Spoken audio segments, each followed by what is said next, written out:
What's shaking, everybody? My name is Ross Mandell. I'm coming to you guys live today from Delray Beach, Florida, Scott Woolley Studios. And I got a different type of cat to introduce to you all today.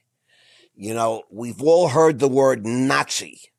It's been used quite a bit by our politicians and our TV broadcasters trying to get attention, to paint a picture, because when the vision of a Nazi comes to our minds, it's a very dangerous kind of guy. And you're going to meet a guy today. His name is Jeff Schoep. And he was once the leader of the largest neo-Nazi organization in the United States. He led the National Socialist movement for over 2 decades. And this is going to be a different kind of story. He has just written a very powerful memoir. It's called American Nazi, From Hate to Humanity. And it chronicles his transformation. And I want you all to know, I'm a Jewish cat. And while I'm not extremely religious or orthodox, I'm a Jew.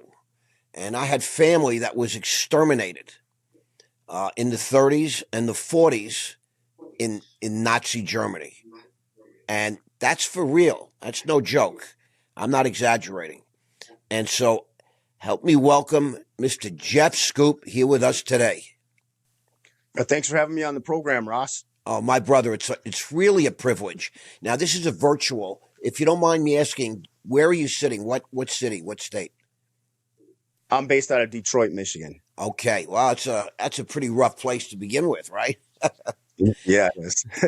You know, I hear about the growing Muslim population in Michigan, in places like Dearborn and stuff. And I have to believe, if you were affiliated with this party for a long minute, that's something that the Nazis don't like, right? I mean, well, yeah, typically the neo-Nazi movement do not get along with the Muslims, but on other facets of that, with the neo-Nazi movement, the enemy of my enemy is my friend. So, and there's actually a chapter in my book called Nazis and Hamas, and that's an interesting story there about it was actually an attempted setup, I believe, that but there was some interactions that went back and forth between these groups because they have a mutual hatred for Jewish people. Right. I mean, this is really one of the core tenets of Nazism. Am I right about that?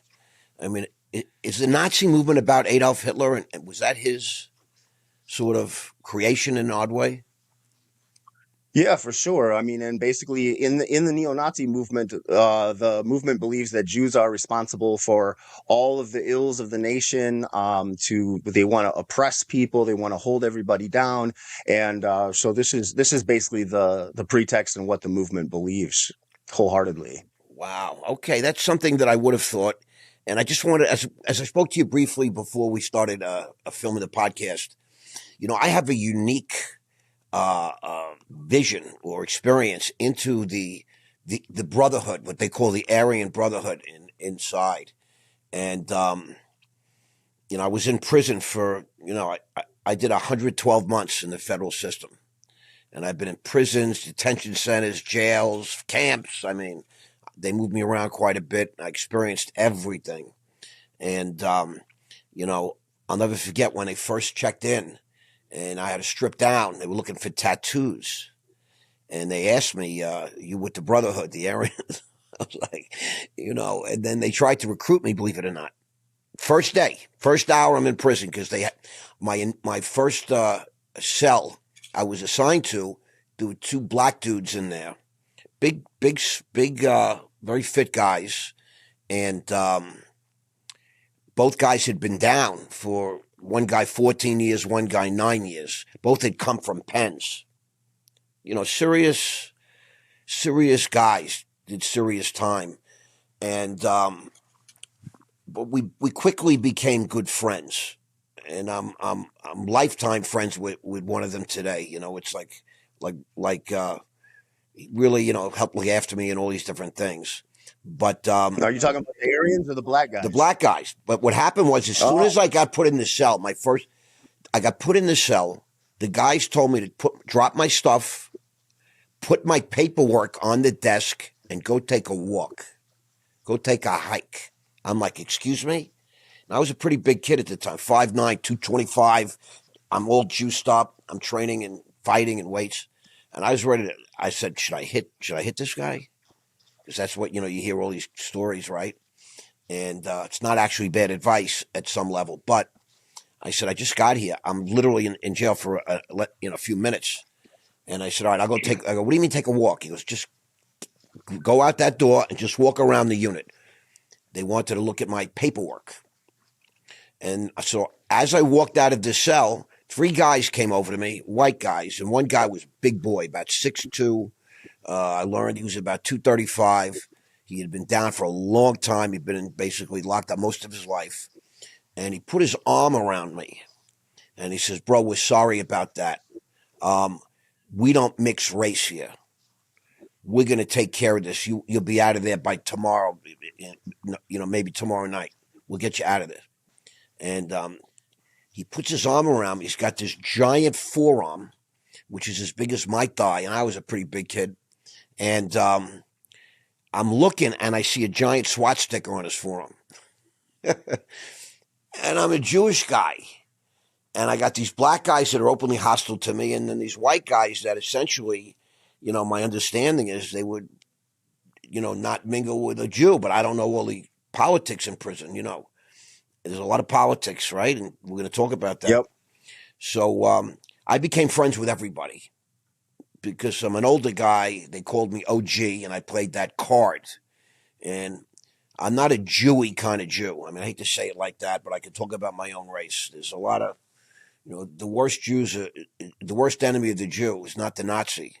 It's the Jew. I hate to say it like that, but we're our own worst enemy. But so, when I go back into the cell, Mike and Henry are like, Ross, bro, you welcome. You can bunk with us. And I'm like, okay, thanks. But, that's where I was assigned by the cops. I don't know. I said, what changed, if you don't mind me asking? They said, we looked at your paperwork. I said, okay. They said, look it. When an older white guy checks into federal prison, 90% of the time, he's a chomo or a rat. And you're neither one. And I'm like, I know what a rat is, and I'm not a rat. I didn't plea. I didn't make a deal. I didn't tell on anybody. I'm still fighting the government. I can tell you this 13 years later, I'm still fighting them right now. And they hate me.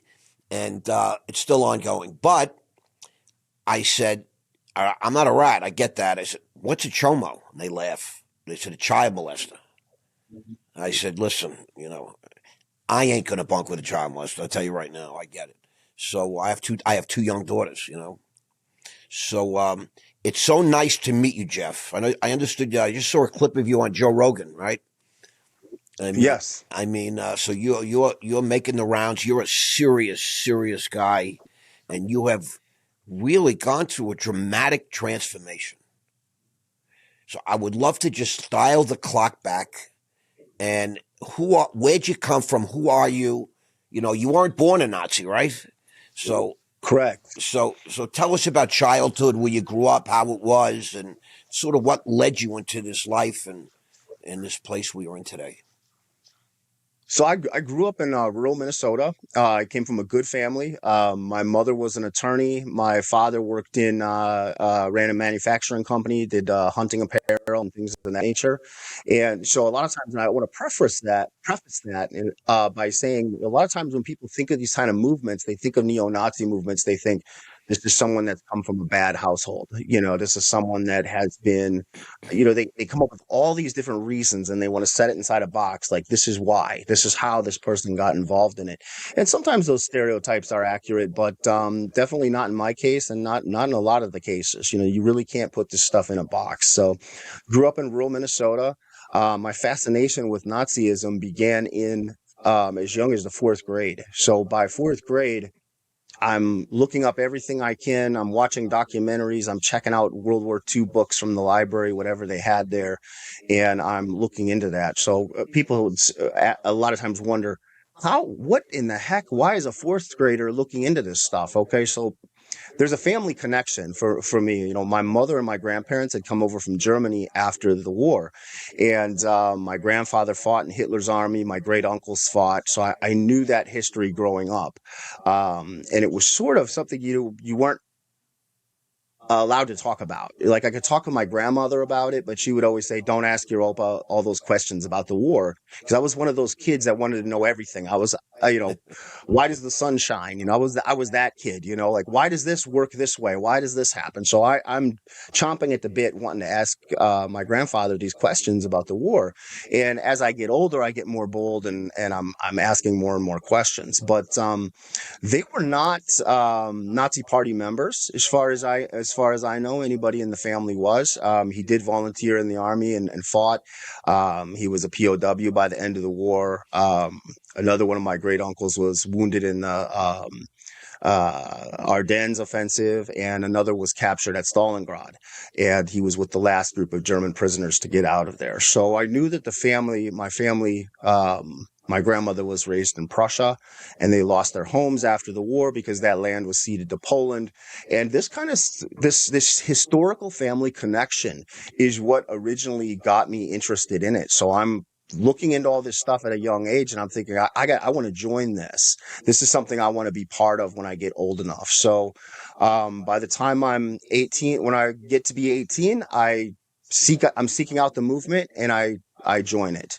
I joined an organization called, it was originally in the 1970s called the National Socialist Movement. It was started as a continuation of the original American Nazi Party of George Lincoln Rockwell. It was a faction of that. After Rockwell's assassination, the party split. There was some different directions it went in, and this was one of the branches that had split off from that organization. So I sought out these groups, and I met with the leader of the group at that time, at like age 18, around that time, and got involved quickly, rose up through the ranks, became a local group leader, and within a couple of years, I'm appointed to run the organization. And there's so many different angles to the story, and there's so much in between there, but that's a short synopsis. So let me just ask you a question. So when you join this party, you're 18 years old, correct? Yep. And so as a member of this group, like, what do you do? Like, do you play cards? Do you sit around? Do you go drinking? I mean, you know what I mean? Like, what does it mean to be a member of this kind of party? Well, so the organization was structured, basically you want to recruit more people. You want to, the ultimate goal is political power, so Correct. I get these that. organizations believe there's going to be a race war, there's going to be a civil war in the country, one or the other. And then these groups would, the belief is that these groups would rise to take power at that point.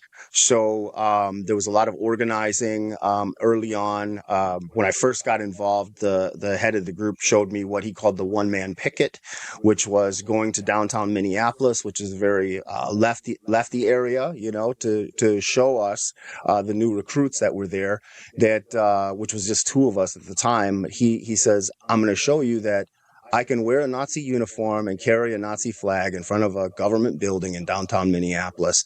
And if I'm attacked, you are not to intervene," and I discussed this in my book as well, because this was one of the first tactics that I was shown. So this was to show that one person could recruit for this organization. And then, the group passed out literature. Later on, after I had taken over, we're doing publications, we're doing podcasts, video game development. A record label was attached to this. So, bands and music that are releasing this kind of music. It was a full on propaganda machine from every angle of it. So you can do a one-man picket. You can wear a Nazi uniform with a swastika, and legally in America, you're allowed to demonstrate in a public area, as long as it's peaceful. Correct? Well, yes, typically if you're like later on as the group is growing and the group is getting bigger, this was a tactic to show us that one person could do that. And as long as you're moving, it's called a walking picket. So you don't need a permit or anything for that. So you Okay. can do a walking picket on a public sidewalk or anything like that anywhere. Other times we were applying for permits and would have to deal with law enforcement or city offices and things like that for permits. And I would basically, if a city or law enforcement was giving us trouble about the permit, saying, "Oh, we don't think we can get it to you," I said, "Look, the permit is as a courtesy. We're coming here with a courtesy, telling you we were going to be at City Hall or at the state capitol or wherever it might be, and that's a courtesy.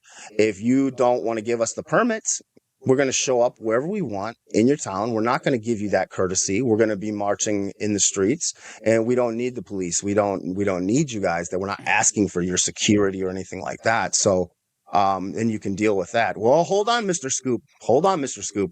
Let's talk about the permits now. Let's get you these permits. So it worked every time like that. So if they tried to pressure us, then I flipped the table basically. Right. You're aware of your rights, is what you're saying. You're educated in that way.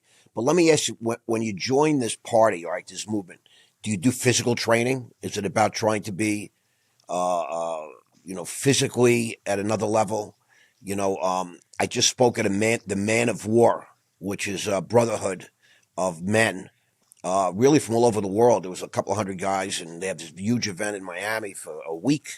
But they go into the jungle and they train, and they bring in SWAT teams, and this guy's ex DEA. They shoot, they learn hand to hand. I mean, it's about men becoming men, and I guess preparing for some sort of issue down the road, but certainly to protect your woman, like conservative values, to protect your home, men becoming men again. Is it like that in the Nazi Party?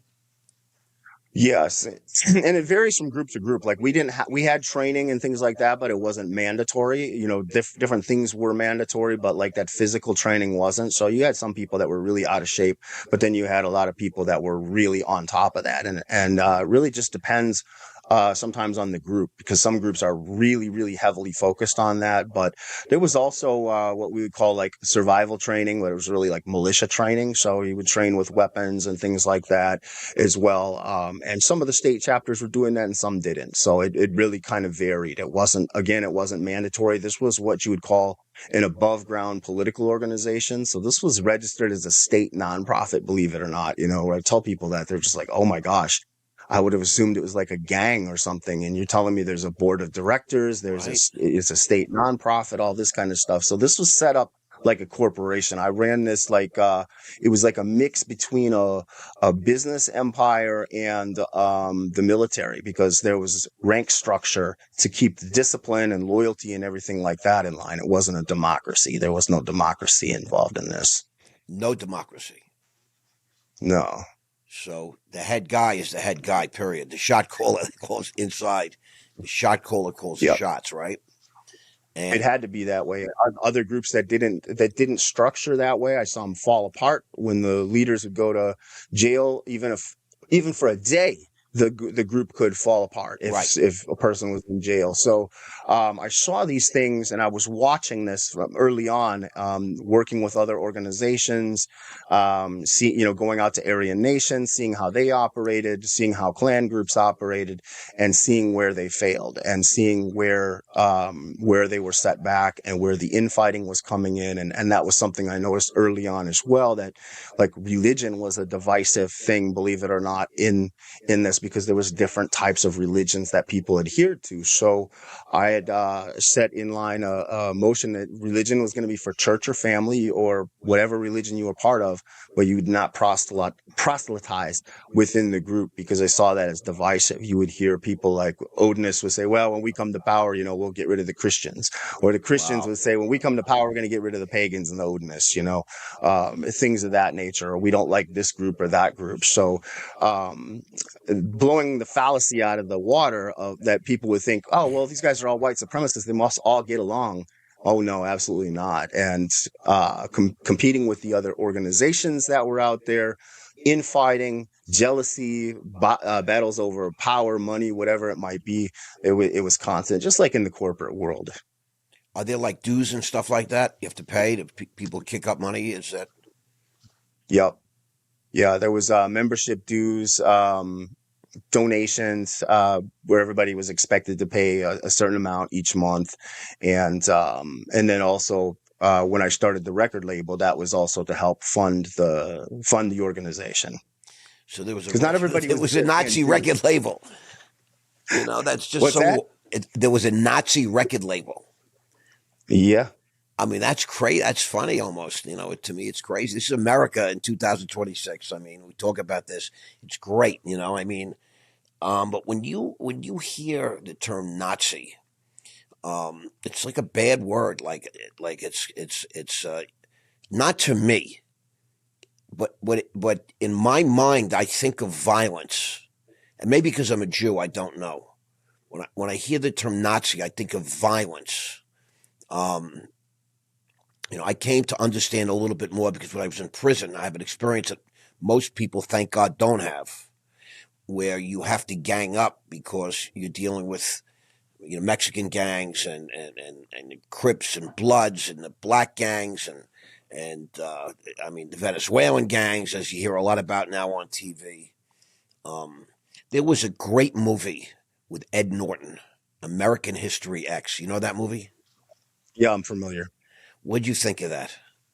The way it's portrayed, the Nazi Party and all that kind of thing. It was interesting. I mean, that's more of a skinhead subculture of it, Right. So that would be more of a portrayal of like the skinhead subculture. But it had its Hollywood moments, but there was some based reality, I would say, definitely in that story for sure. Yeah, I'm familiar with it. But I know you might not want to talk about it too much, but I got to believe there's a lot of violence at these places, right? You want to hurt the Jews, you want to hurt maybe the blacks or the homosexuals, things of that nature. You do things, right? I mean, these organizations, these associations, these sort of groups of people, they do support violence against people. No, well, I know it's touchy. I know it's a touchy. Right, it's a touchy subject, but I can answer it. There's a fine line on that. So, like I was saying, I was part of what you would call an above ground group. So, in the above ground groups, you have to you're supposed to stay within the law. Right. It doesn't mean everybody did, but like say a member committed a murder or had done something really terrible, a hate crime or something like that. Right. The organization would typically throw that person out because now they've broken a serious law. They have to be out and that wasn't coming from a place of like radical compassion or empathy for that individual. This was coming from a place of that's to protect the organization because Correct. It was the organization first, the individuals later.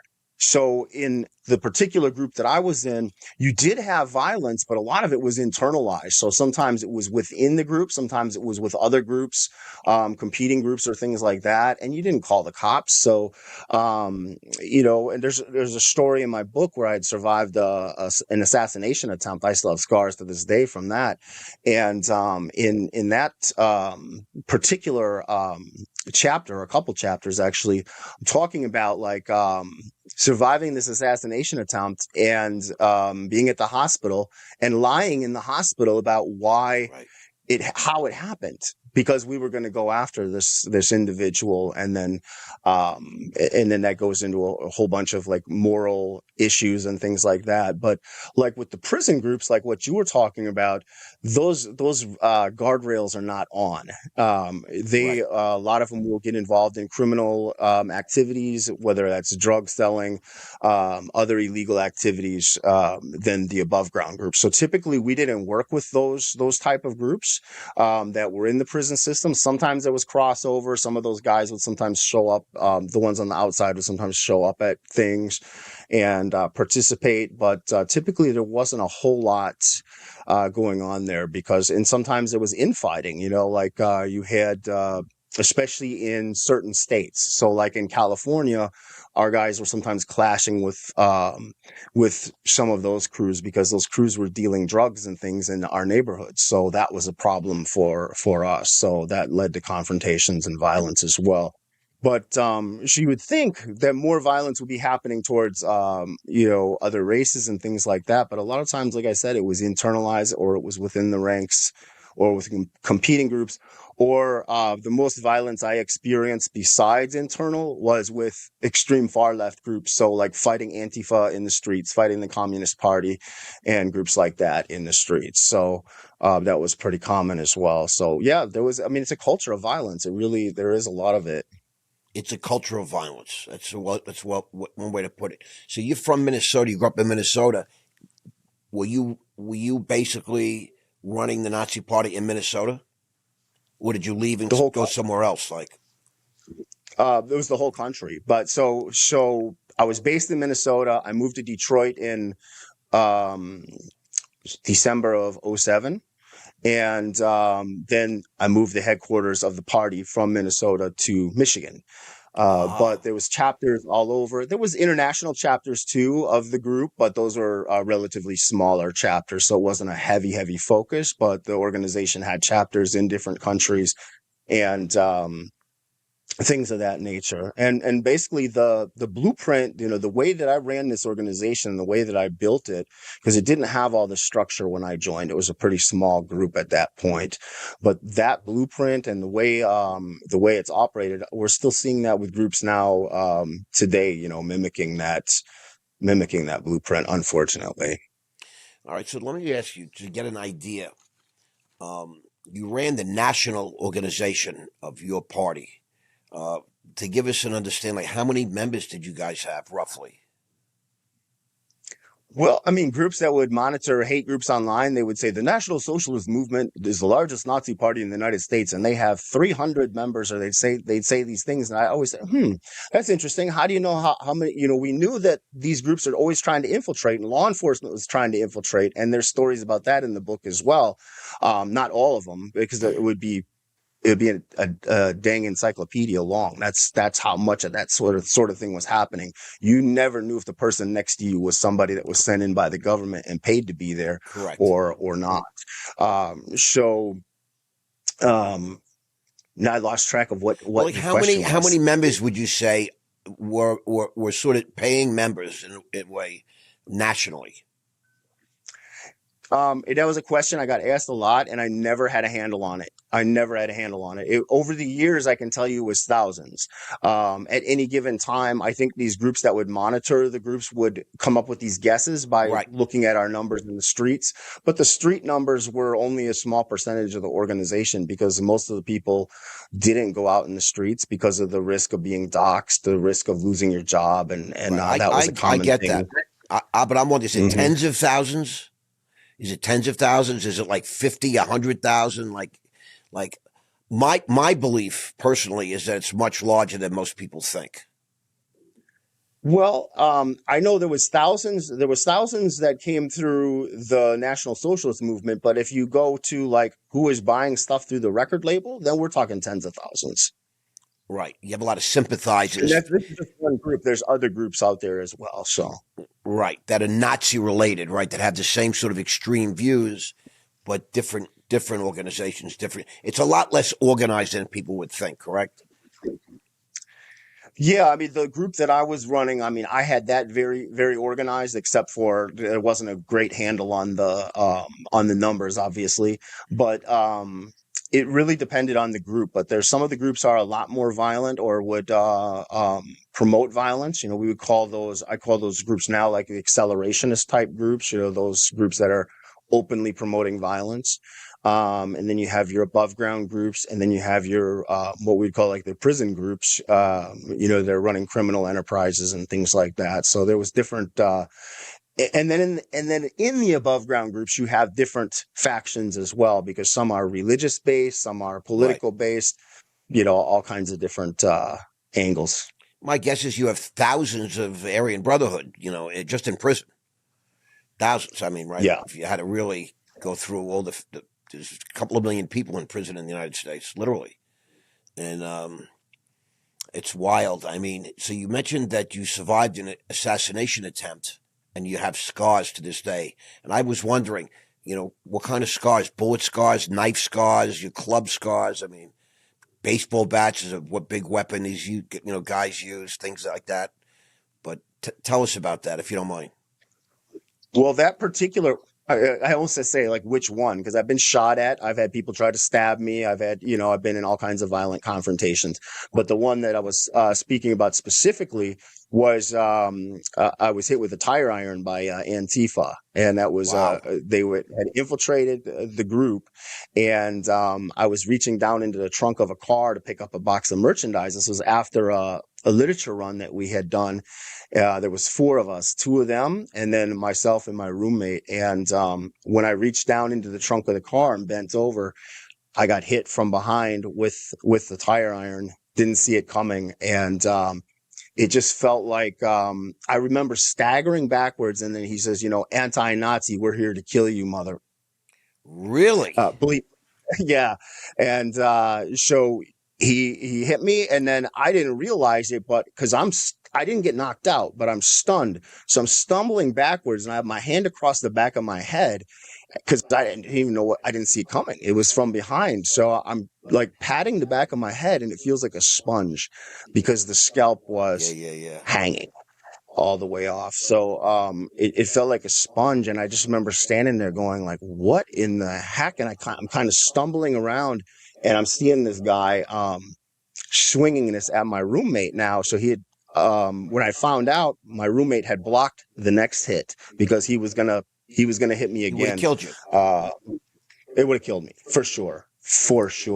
It was a miracle that I wasn't knocked out. When I eventually went to the hospital, the question was, how long were you unconscious? I said, if I was I'd been unconscious, I'd be dead, That's why I was thinking. I didn't say that because I lied at the hospital because we were going to go after this guy. So. And it was a guy that was a member of your party, undercover. No? Well, one of them had joined as or he was on the probationary period because we had probate periods to try to weed out feds or anybody that might be coming from the outside to try to infiltrate. So he was either a supporter or he was on probation, and he had brought another recruit with him, or another potential recruit with him that night. And it was the potential recruit that did the attack. He was probably a potential recruit of another gang, Antifa gang. Now, it's funny. I'll never forget when when President Biden got on TV and said, Antifa, that's not real. That's just, these fucking lying pieces of shit in Washington. But my understanding is Antifa is very real. Now, the guys that hit you, they were white guys, huh? Oh, yeah. Most of the vast majority of the violence in and outside of the movement was with other white people. Even when I'm at the hospital, because I'm wearing, back in those days, I'm wearing a flight jacket with swastikas on it and stuff like that. Wow. So there's black nurses and orderlies and people like that, and coming up and going, oh, holy cow, did you get hit by a brother or whatever? And no, it was a white person, and they just look like, whoa.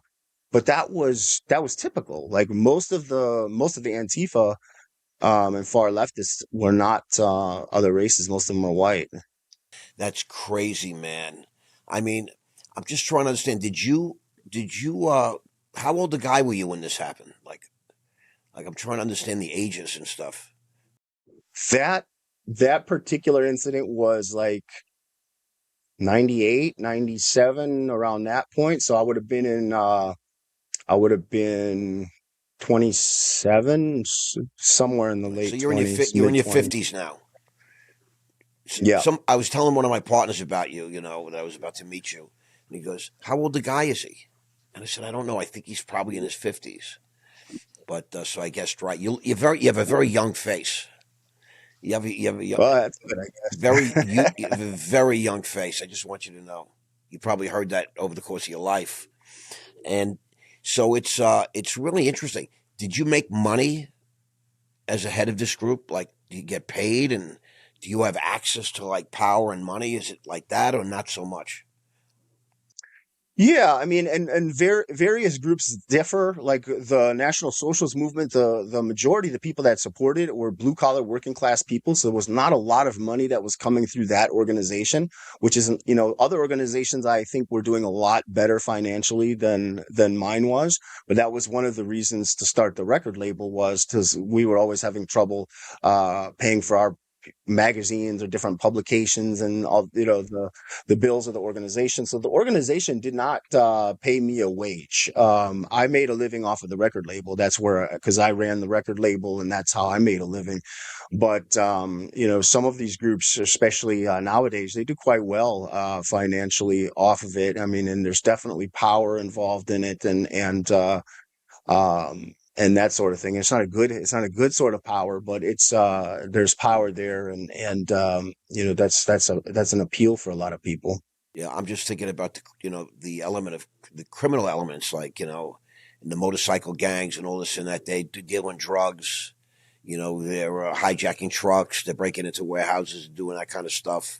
And there's a lot of money in crime. According to the United States government, I'm one of the OGs. Right. It's so crazy. But I just wanted to ask that question because I'm trying to get an understanding. You seem, now having met you and chatted with you for half an hour, etc., like a very sensible, reasonable, intelligent man.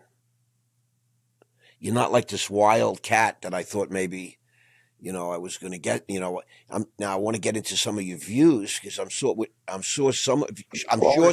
want to say I was very strategic and very controlled. Had I not been, I would have been in prison. So there was a lot of, in this organization, there was a lot of control. There was a lot of structure, and that was put into place to keep people out of prison, because there was, I mean, over the years, I could tell you there was countless times I had no knock warrant raids, doors kicked in, SWAT team coming in, and multi agencies coming in here in Michigan. But in Minnesota, it was the SWAT team and a no knock warrant.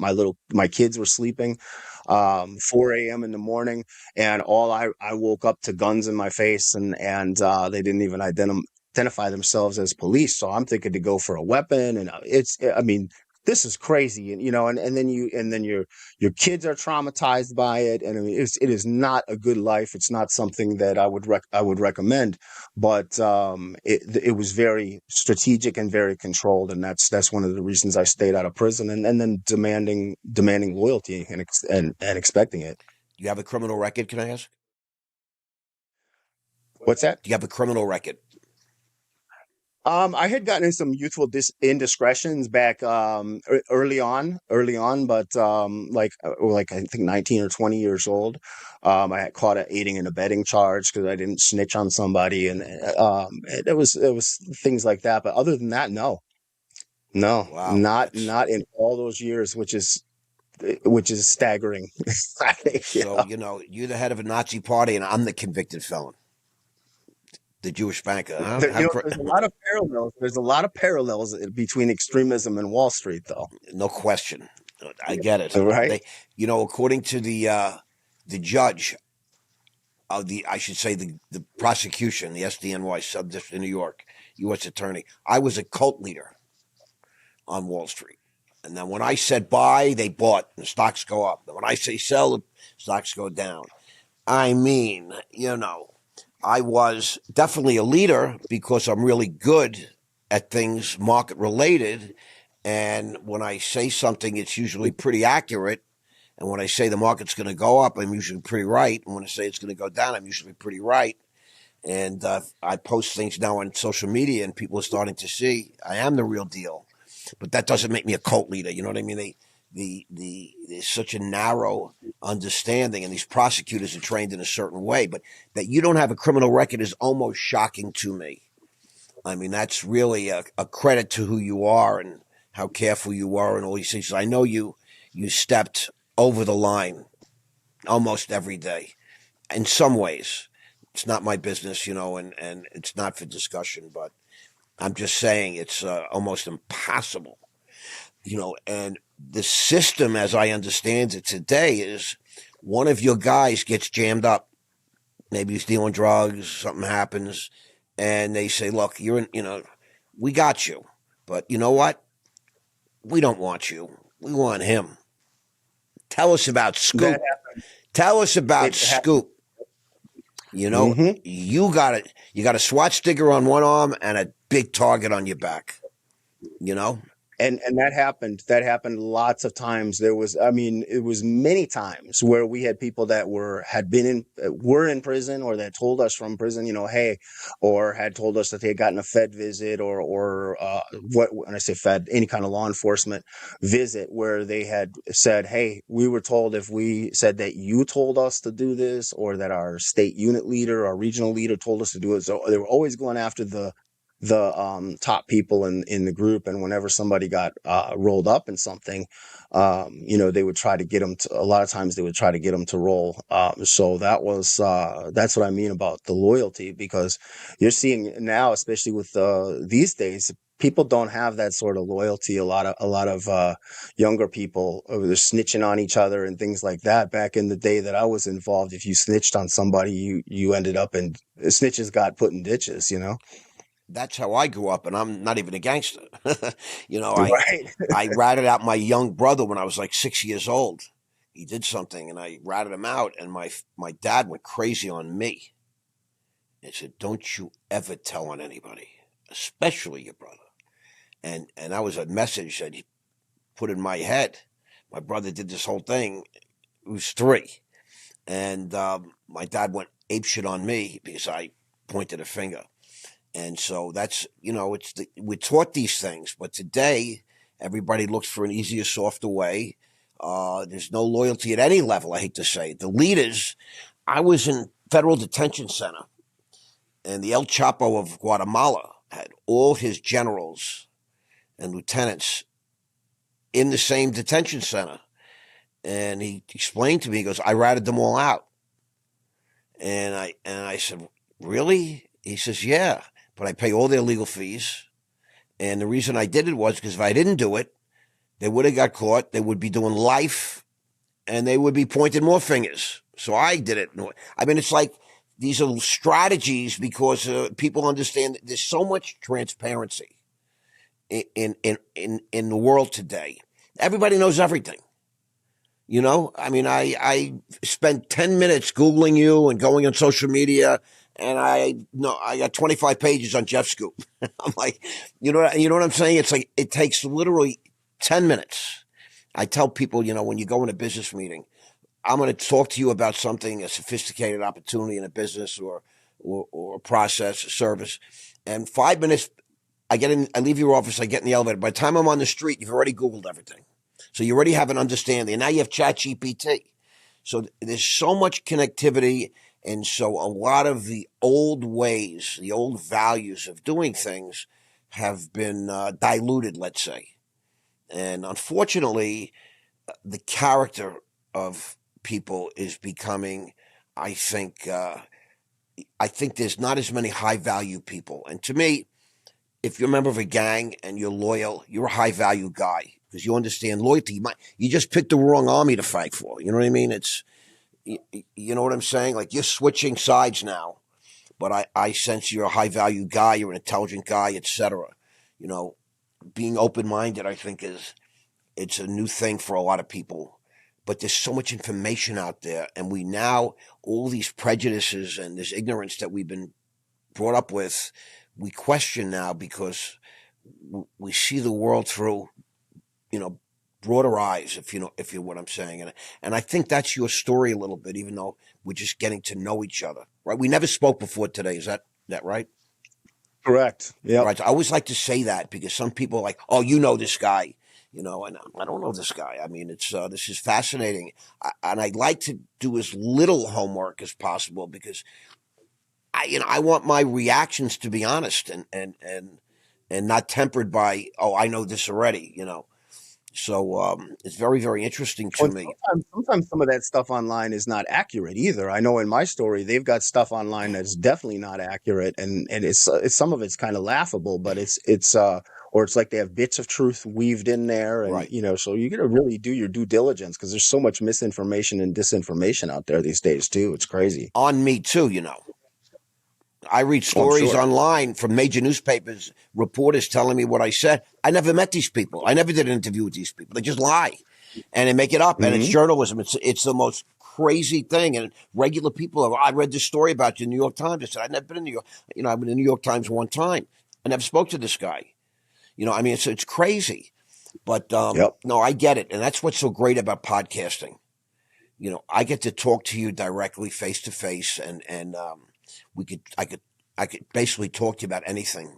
We set ground rules in the beginning. We just had a chat for 5 minutes, and you basically said you could ask me almost anything. And I get it. Yep. And so I love that. And I'm also very open because my story is very public. And so if you look me up, I got 1,000 pages on Google and all that kind of stuff, and pictures and videos, and everybody's got an opinion, but it's just such a privilege to meet you. I want to share I want to know for my own edification. You had extreme views because not only did you join this sort of Nazi movement, right? You bought in to these sort of values. Like you said, when you were a kid and you have the family history, and I get all that. I heard about the Nazis since I'm a little kid because my aunt survived the Warsaw Ghetto and she had sex with a German guard to distract him and cut his throat while she was making love to him. Wow. Yeah, she's famous. She's in all these books about it. But how my family was rounded up and put in concentration camps. This one died, that one died, etc. I have relatives that have the tattoo, the numbers to this day. But tell us all about some of the extreme views that you had to join the Nazi Party. About Jews, about blacks, about Hispanics. I Right. think it's Well, important.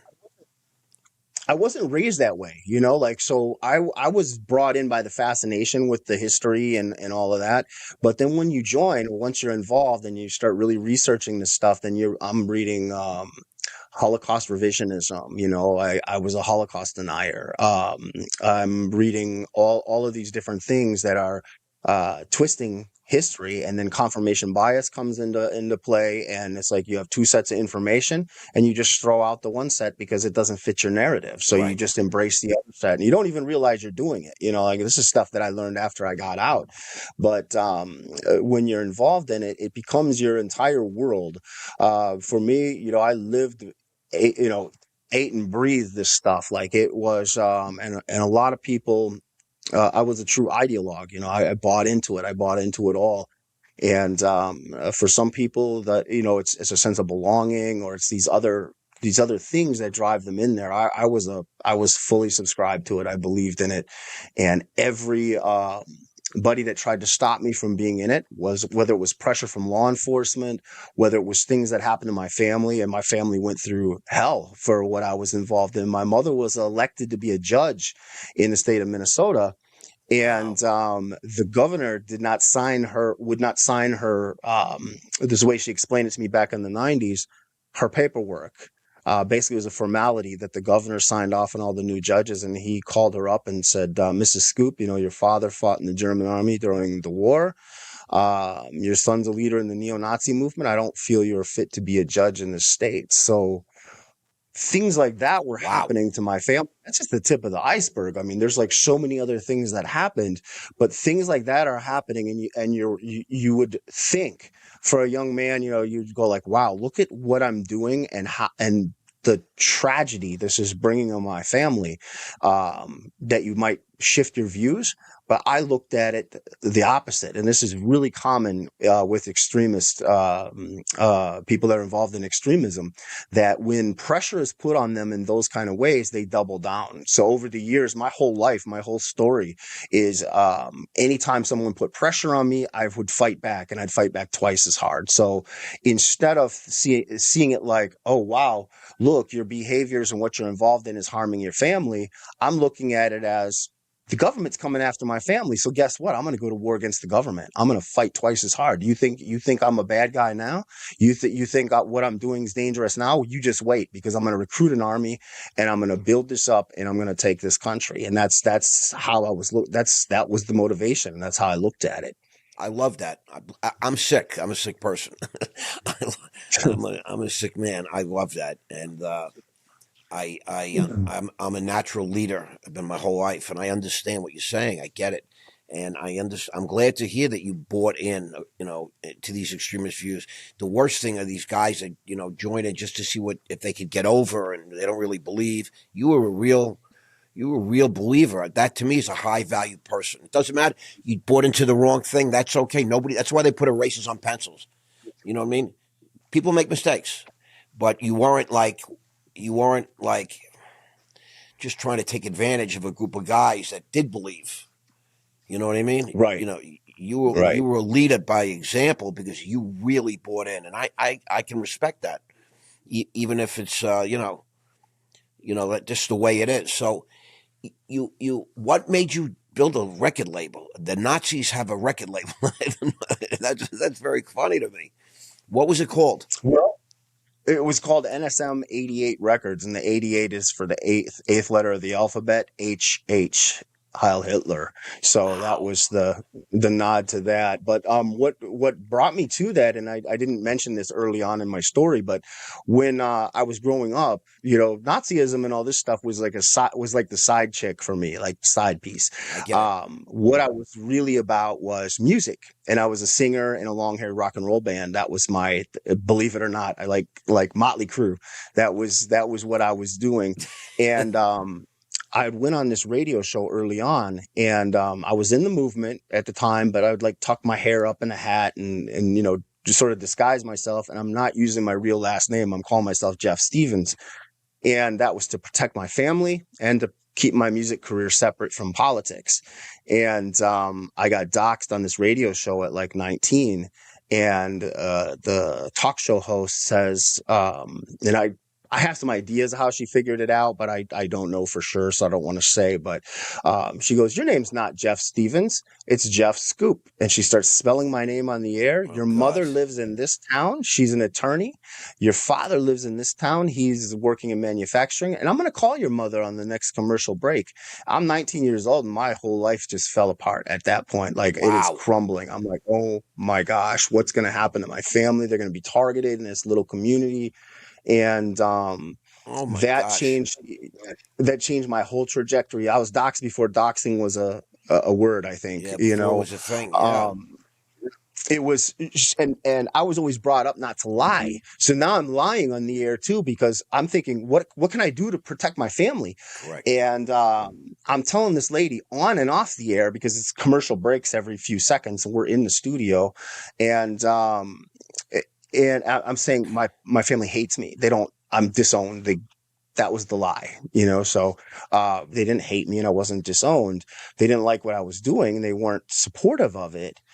But now she's dragging them into this, and I'm trying, and my 19-year-old mind is going, oh my gosh, what's happening here? So what happened? So music was always a huge part of my life, but after my mom's career got damaged like that, I said to myself, I can't. The band is next.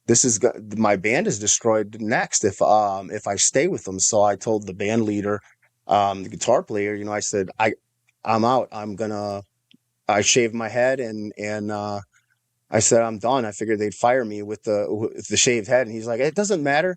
You can have a shaved head and still be in this glam metal band, And I felt like, no, I'm gonna ruin their careers. So I quit doing everything that I loved, and I put all of that energy into the movement. And as I was saying, just my whole life story over the years, all the pressure, whether it was from law enforcement, whether it was family, anybody that would try to dissuade me from this path, it just made me buckle down and become more and more determined. So it's like every lash of the proverbial whip made me more entrenched in that world. So how did the record label do? Like, how did that come about after this 19-year-old, this whole crazy reveal on friggin' What a piece of shit that lady was, huh? Well, that's how I looked at it at the time. I try to be more empathetic about it now and say like, okay, well, I was saying terrible, hateful things, but at the same time, I was also a kid, and maybe I could have shifted. She could have helped shift me in my beliefs, but it wasn't her responsibility. So, I mean, I take ownership for all my mistakes and the things that I've done, but I try not to place blame, but yeah, that could have that did change my whole life's trajectory at that point, because at that age, you're still forming your opinions. There's still time for change. And that just radicalized me further and made me more and more angry and committed to what I was doing. And I gave up on my dreams in the process. And some of the work I do now, helping others to disengage from radicalism, it's a common theme where, especially with young people, where they're like, my whole life is over. They don't realize that you can come back from these things. And that's one thing that's great about America and you're a perfect example of that journey as well, is being able to come back from real adversity, from going from the top to the absolute rock bottom of the Mariana Trench, is feeling stuck and like there's no way out. What do you got to do? You got to claw your way back up. And I did the exact same thing after I left, because I went from a position of, you couldn't go any higher as far as the power level goes in the movement. I was at the very top. And when I left, then, newspapers and everybody's writing these stories. He left because of this reason. They're all, throwing their own peanut gallery comments in there, what they think it is. And I'm thinking, man, some of the stuff they're saying is literally the opposite. It's the things that I would normally want to fight and want to push back against. So I know what it's like to climb back out of that trench. So, and that's a credit to your story as well. And to be able to come back from that, man, I mean, it's hell, but it can be done, right? Well, I can tell you the truth. I've literally been to hell, and I wasn't there for a minute. I've been there for it was fucking years.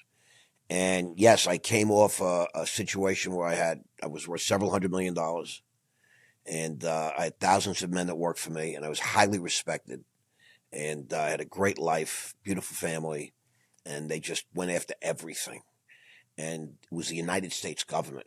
And let me just tell you, you see what they just did? They just grabbed Maduro in the middle of the night, the president of another country, who had security and an army, and they just, so I picked the wrong enemy. I mean, the wrong guys to get on the right. They can do anything they want to anybody on planet Earth, literally. I mean, that's how powerful America is. And, but yes, I have managed to sort of fight my way back to a position right now where I'm now sort of respected again and admired by many people, especially people that I care about. And I'm coming back with two living examples right here on this podcast that say, never say never. And there's nothing that we can't do. Nothing is impossible. I don't know if you believe in God. I want to get to that in a minute. But, I believe that everything that goes on in this world is theater for a greater power greater than we understand. And there's all kinds of other dimensions and things like that. I mean, America is a pebble in the trillions of planets and stars that exist in this universe. We're not even a grain of sand on the beach. That's how big the universe is. So people don't understand that there are billions and billions of solar systems. We can't even understand what a solar system is, let billions of them. And so, we're so insignificant, and yet everything we do, we feel is so significant. And Right. and I believe that I'm being guided by a power much greater than me at this point. And I think you might be too, but I don't know how you feel. But again, I want to get into some of these extreme views, because I want to know how you feel today about things.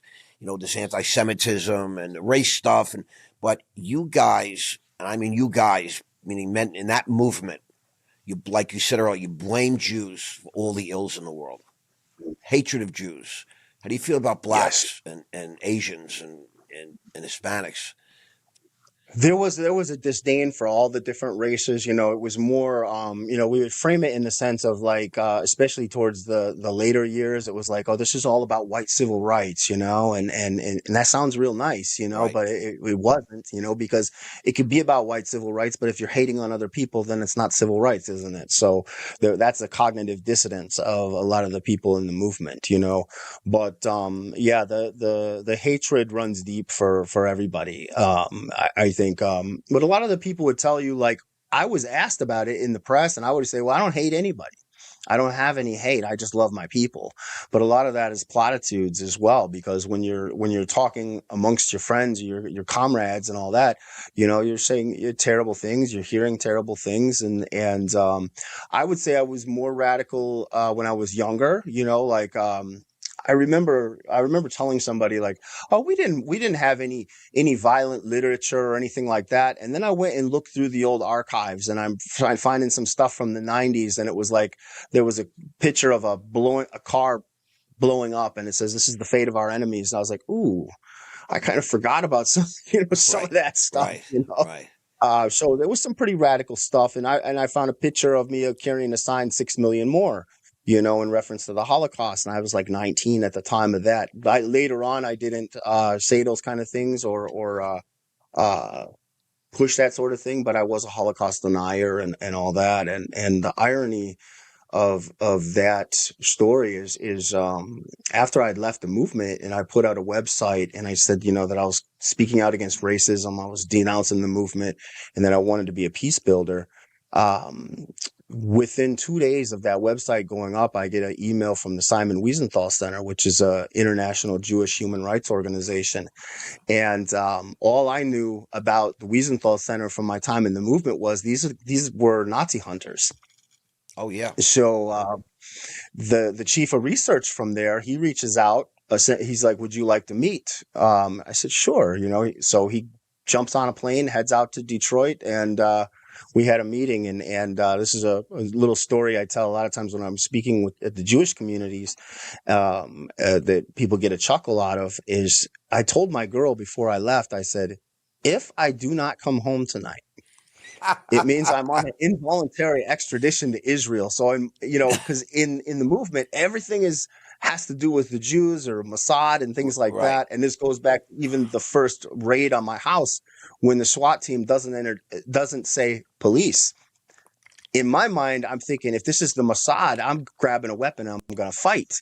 That would have been mowed down in a second. But, in my mind, that was where my mind went instantly. They didn't identify themselves as cops, so maybe it's Right. the Mossad coming, So this was the same. I really didn't think that was going to happen when I left, but in my mind, it was like, just in case, because in my mind, I always prepare for the worst case scenario, and that's kept me alive. That's kept me out of I prison. get it. That saved my life countless times. Yeah, I'm sure I you just do. want to say one thing. If it was Mossad, you're dead. You never see him coming. Right, You I never know. see him coming. They're that good. There's nobody like that group of merry men. But If it wasn't the Mossad, I'm still here. So yeah, if Mossad wanted you, you're done. It's toast. Trust me. But it's very interesting. So you had legitimate hatred though for the Jews in your heart. I mean, and probably for all the other races. One thing I never understood about the Holocaust deniers. Let me just, you brought that up, so it's very interesting. You know, if I'm a member of the Nazi Party, of that group, right? I'm I'm bragging about the Holocaust. We might have lost the war, but we did incinerate 6 million fucking Jews because that's what we believe in. Jews should be dead, gassed, whatever, killed, rounded up, herded, evicted from the country, etc. And so I would be proud of the Holocaust if I was a true believer. But I understand in the world we live in, that won't get you too far if you take that attitude, because they did lose the war eventually, and the world was shining against all this. But today, we're seeing anti-Semitism at a whole different level that is it's shocking to me to see it in America at this point. And I understand it's coming. People are being paid to do this, but it's very easy to round up people using hatred. You know, I'm a leader. I'm a manipulator. I make things happen, etc. You know, it's very easy to play on people's emotions, and the worst of all emotions is hatred. And it's so easy to haters are haters, to round them up. I could start a group on Facebook or on Instagram, and in 15 minutes, I could have thousands of members just using hatred. I have a lot of people online that talk to me about how disgusting the Jewish pigs are. They don't realize I'm Jewish, because I don't, coming from where I have been, I don't want to take any affiliation. I don't want to. I'm playing a game just like you played when you were in the party. You don't. You want to do what's best for the party, not to sanction criminal things that in your heart you say go do it, but we don't know about it. That sort of a thing, because I want to go along to get along right now. But I have strong beliefs about certain things, like you do. But so you go from you're a real believer, yeah. You have Yep. hatred in your heart. You're a Holocaust denier. I mean, which I still think if you're a real Nazi, you should be proud of the Holocaust. If you're a real, that's really your position. But forget that for a minute. What changed, Jeff? We can go into that too, because there's two different parallels I on love that. that. But yeah. But to answer your the change, um, this was a gradual process. So originally, I'm meeting people. First, I'll back up a little bit. In 2007, I moved to Detroit. So I'd come from Minnesota, and here I'm now a white person in Detroit.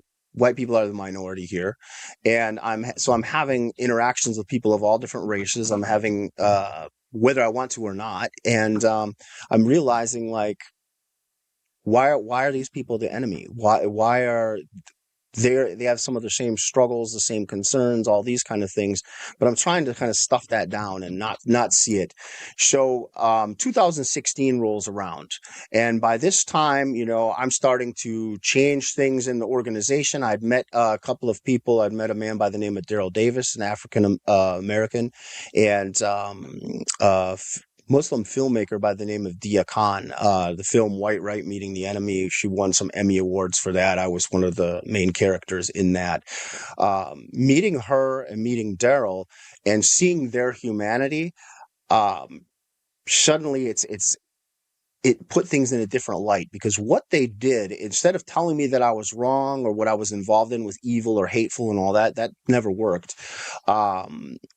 It didn't work for my family. It didn't work for anybody trying to get through. What they had done is they explained how racism and hate affected them as children, and how that, like Dia had said to me, and there's a little section in her film of this, and it wasn't all on film, but part of this is on film, where she's sitting across from me and she says, Jeff, the ideology and the things that you stand for caused me to feel, when I was growing up, caused me to feel less than, ugly, hated, not worthy. That's how the ideology made me feel. How does that make you feel? Nobody had ever approached me in that manner before. And I'm just sitting there like, uh, I don't like that. It caught me off guard, which is not usual for me, and especially dealing with the press, because I was always on point for stuff like that. And she caught me off guard with that. And Daryl Davis did something similar. He talked about how he was targeted as a black child in this Boy Scout parade, being the only black child there, and how white adults were throwing rocks at him. And in my mind, I'm thinking, I'm fighting for this noble cause, right? I'm fighting for this cause I believe everything in. And now I'm hearing these stories. You don't think about that sort of thing, because you just think, you try to push it down and say, well, that doesn't matter. Those aren't my people. I just care about my people, my tribe, my group. And then you try to disassociate yourself. Say, well, that wasn't my organization that did that. It wasn't me that did that. And then you try to place it in that box. And I can tell you, I had to process a lot of this stuff after I got out, and processing that some of the things that were happening over the years, like whenever there was a mass shooting, to go through the membership lists and go, oh my God, I hope this isn't one of our members. Like that is not normal, but that to me was a normal part of everyday life. Like, and that was always a relief when it wasn't, or if it was like, okay, this person's expelled. They're not part of the group. You had to do all these different things. It was basically waking up and being at war with the world every single day. You didn't know if law enforcement was going to raid you. You didn't know if the person next to you was a paid informant or a snitch, or if they got caught doing something stupid and then they flipped. There was cases like that as well. Yeah, it was being at war all the time. That I didn't know what civilian life was because my whole life was spent in this at war. So I had to learn how to live in the civilian world again after all that. It's exhausting, right? It is. Hate's an exhausting emotion anyways. It's so it's empty. It's empty. When you love, it's so fulfilling. It's so enriching. It's really interesting.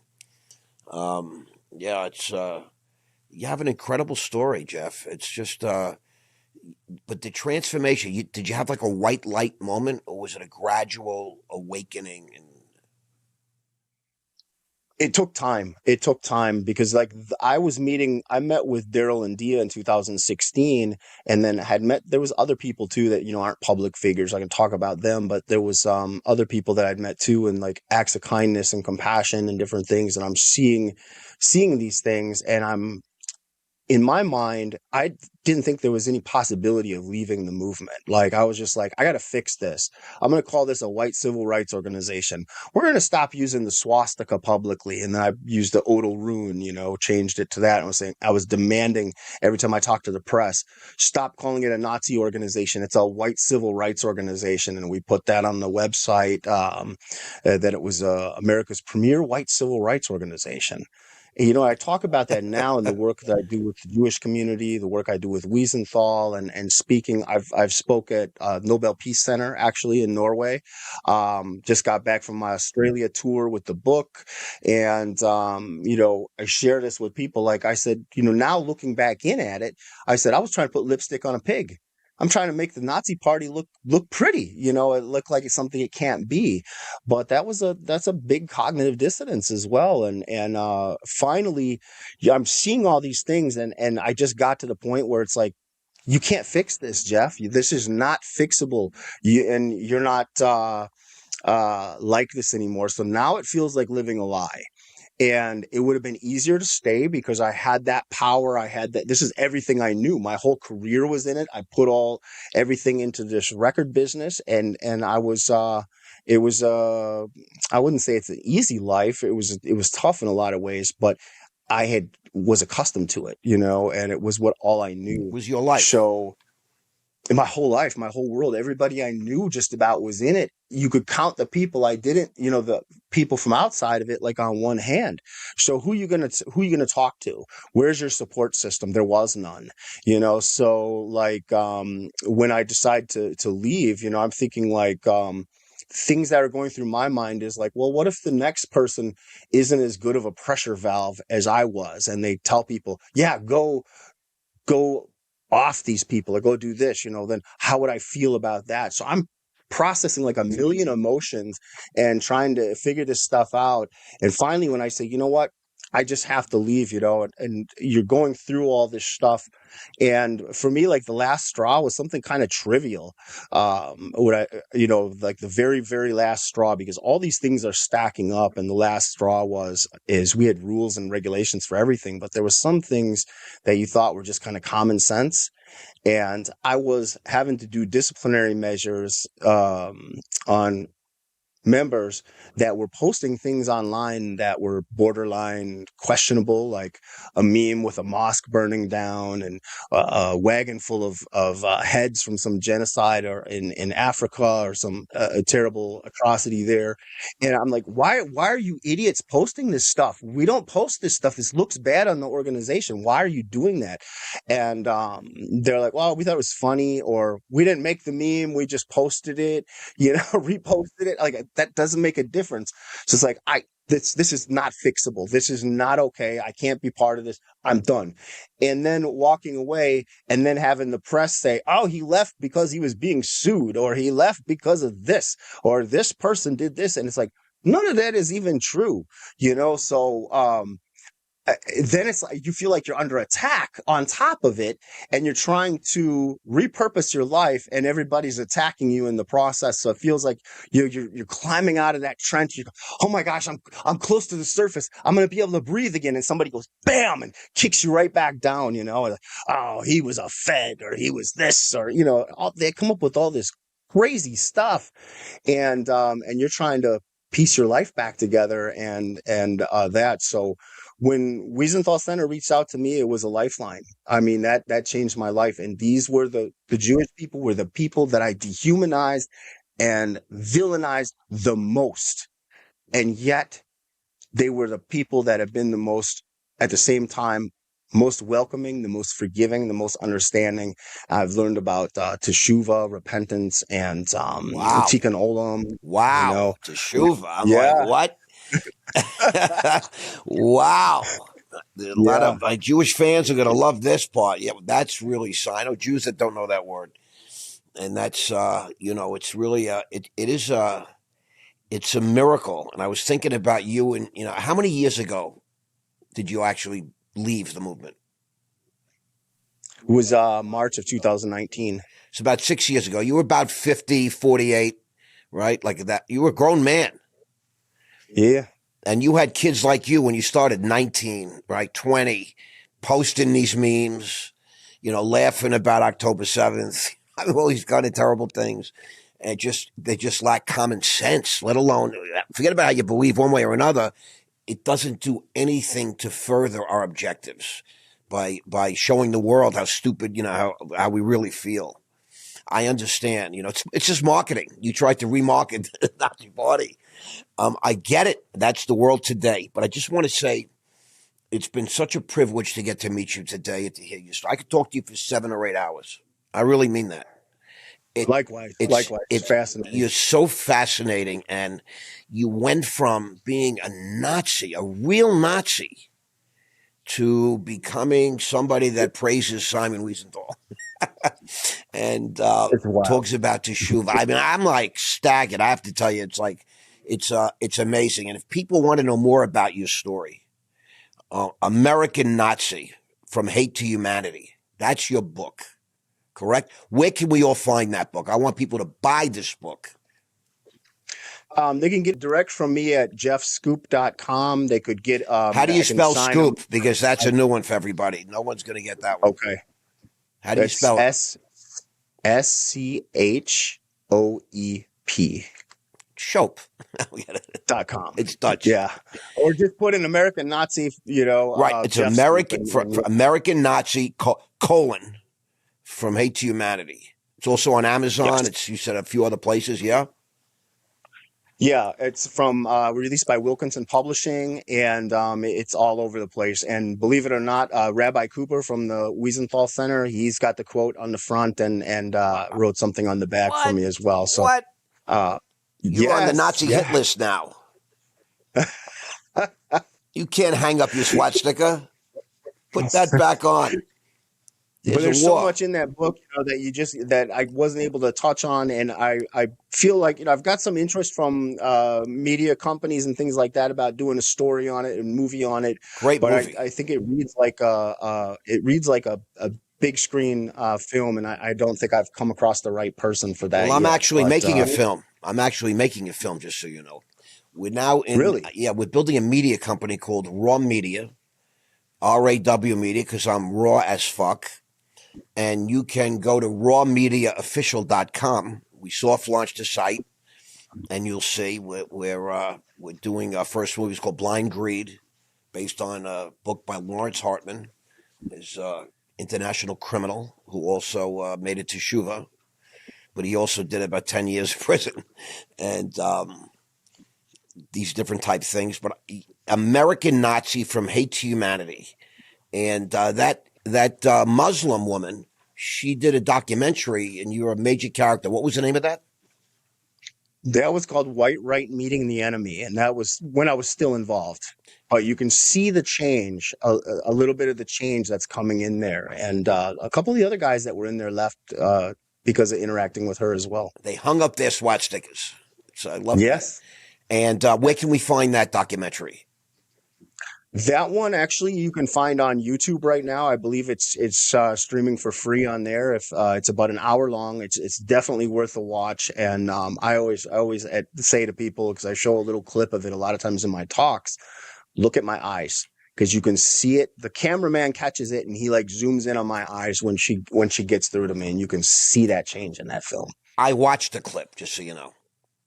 I watched the clip, and I was very impressed. I thought it was great. I thought she was great. And I'm a Jew and she's a Muslim, right? I'm a Jew and you're a Nazi. I mean, it's like I never got any of those things. You know what I mean? I just judge people by themselves. I was brought up in a house like that. We were told everybody's the same and everybody's different. You get to know people. You give people a chance. You know what I mean? It's okay. I like to always end my podcast with one particular question, which I find fascinating. I mean, you've been through so much, Jeff. What a life. I mean, what a transformation. Where's Jeff Schoep in 5 years? What can we expect from you in 5 more years?